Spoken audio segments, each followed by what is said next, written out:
আপনি আমি অনলাইনে আইসেই যে 2-4 মাস কাজ করে লাখ লাখ টাকা ইনকাম করে ফেলবো, বিষয়টা এরকম না। বছরের পর বছরও কিন্তু অনেকেরই চলে যায়, তারা টাকা রোজগার করতে পারে না। আপনি আমি চিন্তা করতে পারি যে আমরা পারবো হয়তো বা অল্প দিনে কিন্তু সব কিছু সম্ভব না।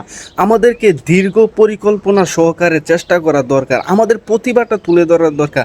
আমরা যতটুকু পারি ততটুকু অরিজিনাল ভিডিও দেওয়ার দরকার। অন্যের ভিডিও কপি করে অন্যের কথা বলে আমরা কতদিন টিকে থাকবো? অনলাইনে কিন্তু যারা নিজস্ব ভিডিও দিয়ে থাকে তারাই বেশি দিন টিকে থাকতে পারে। আর অনলাইনে কিন্তু মানুষের কেরিয়ার গড়া যায়। অনেকেই বলে অনলাইনে কোনো কেরিয়ার নাই। আপনি দেখেন যারা এই অনলাইনে সফল তাদের কিন্তু কেরিয়ার আছে। কেরিয়ার বলতে কি? কেরিয়ার বলতে টাকা পয়সা রোজগার করা যায় এই অনলাইন থেকে, যদি আমরা দীর্ঘদিন পরিশ্রমের মাধ্যমে টিকে থাকতে পারি। অনলাইনে যদি আমাদের নিজস্ব ভিডিওগুলো তুলে ধরতে পারি আর সেইগুলো মানুষের দ্বারে ভালো লাগে, অবশ্যই আমরা ভালো কিছু করতে পারবো। আর ভালো কিছু করার জন্য অবশ্যই একটু পরিশ্রম, একটু ধৈর্যের দরকার। আর পরিশ্রম ধৈর্য ধরে যদি আমরা কাজ করতে পারি, একদিন আমরা সফল হব। তাই সবাইকে বলবো আপনারা নিজস্ব ভিডিওগুলো তুলে ধরুন। নিজস্ব ভিডিওটা যতটাই দুর্বল হোক না কেন সেইটাই কিন্তু অনেকের কাছে ভালো রাখতে পারে। তাই অনেকেই কিন্তু অনেকের ভিডিও কপি করেন আর অনেকে মিউজিক দিয়ে ভিডিও করেন, সেইগুলো ছেড়ে দেন।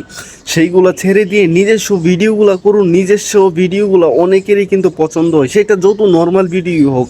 তাই সবার যোগ্যতাকে তুলে ধরুন আর অনলাইনে কিছু করার চেষ্টা করুন। যেহেতু আমরা অনলাইনে আসছি তাই আমরা তো অবশ্যই কিছু না কিছু করার চেষ্টা অবশ্যই করতে হবে। তাই নিজস্ব ভিডিওগুলো কিন্তু তুলে ধরা বাদে অন্য কোনো কাজ নাই। অনেকেই আছে কিন্তু নিজস্ব ভিডিও কম, কিন্তু অন্যের ভিডিও নিজের পেজ বা প্রোফাইলে অনলাইন জগতে বেশি থাকে।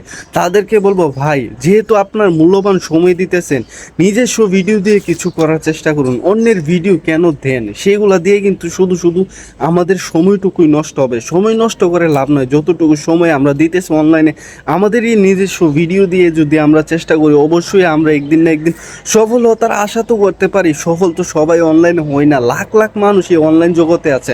তারা যদি সবাই সফল হতো তাহলে তো আর অনলাইনে কেউ আসতেই পারতো না। তাই নিজস্ব ভিডিওগুলি দিয়ে যদি আমরা চেষ্টা করি, আমরা একদিন সফলতার দেখা পাবো। এটা কোনো নিশ্চয়তা নাই। যারা সফলতা পাইছে তারা টাকা ইনকাম করতেছে। তাই নিজস্ব ভিডিওটাই মূল শক্তি।